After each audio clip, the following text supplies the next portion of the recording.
الحمدللہ رب العالمین والصلاة والسلام علی نبینا محمد وعلی آلہ وصحبہ اجمعین، اما بعد۔ سامعین کرام، دروس توحید میں آج کے درس کا عنوان ہے بعض ایمان کا دعویٰ کرنے والوں کی حقیقت۔ اللہ تعالیٰ کی توحید ربوبیت اور توحید الوہیت کا تقاضا ہے کہ حکم اور فیصلے میں بھی اسے اکیلا اور وحدہ لا شریک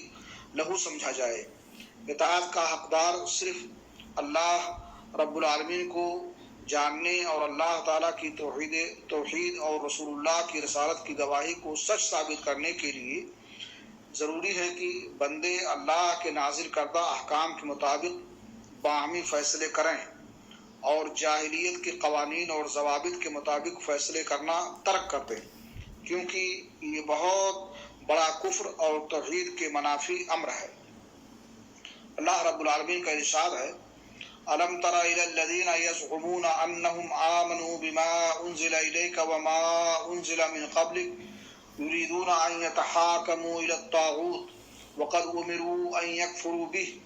وَيُرِيدُ الشَّيْطَانُ أَنْ يُضِلَّهُمْ ضَلَالًا بَعِيدًا وَإِذَا قِيلَ لَهُمْ تَعَالَوْا إِلَى مَا أَنزَلَ اللَّهُ وَإِلَى الرَّسُولِ رَأَيْتَ الْمُنَافِقِينَ يَصُدُّونَ عَنْكَ صُدُودًا وَكَيْفَ إِذَا أَصَابَتْهُمْ مصیبۃ بما قدمت ایدیہم ثم جاءوک یحلفون باللہ ان اردنا الا احسانا وتوفیقا۔ کہ آپ نے ان لوگوں کو نہیں دیکھا جو دعویٰ تو یہ کرتے ہیں کہ جو کتاب آپ پر نازل ہوئی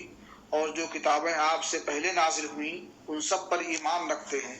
مگر چاہتے ہیں کہ اپنا مقدمہ طاغوت کے پاس لے جا کر فیصلے کروائیں، حالانکہ انہیں طاغوت اور اس کے فیصلے کے ساتھ کفر کرنے کا حکم دیا گیا ہے، اور شیطان انہیں بھٹکا کر راہ راست سے بہت دور لے جانا چاہتا ہے۔ اور جب ان سے کہا جاتا ہے کہ آؤ اس چیز کی طرف جو اللہ نے نازل کی ہے اور آؤ رسول اللہ صلی اللہ علیہ وسلم کی طرف، تو آپ دیکھیں گے کہ منافق آپ سے اعراض کر کے رک جاتے ہیں، اور پھر ان کا کیا حال ہوتا ہے جب ان کے اپنے اعمال کے سبب ان پر کوئی مصیبت آ پڑے تو آپ کی خدمت میں آ کر قسمیں اٹھاتے ہیں کہ ہم نے تو صرف اچھائی اور صلح کرانے کا ارادہ کیا تھا۔ ان لوگوں کا اپنے مقدمے کو طاغوت غیر اللہ کے پاس لے جا کر اس سے فیصلہ کروانے کی خواہش رکھنے کے ساتھ ساتھ یہ دعویٰ کرنا کہ وہ قرآن اور اس سے سابقہ تمام آسمانی کتب پر ایمان رکھتے ہیں، جھوٹ اور حقیقت کے برعکس ہے، کیونکہ ایمان اور طاغوت سے فیصلہ کروانے کی خواہش رکھنا دونوں ایسے باہمی متضاد امور ہیں کہ ان دونوں کا یکجا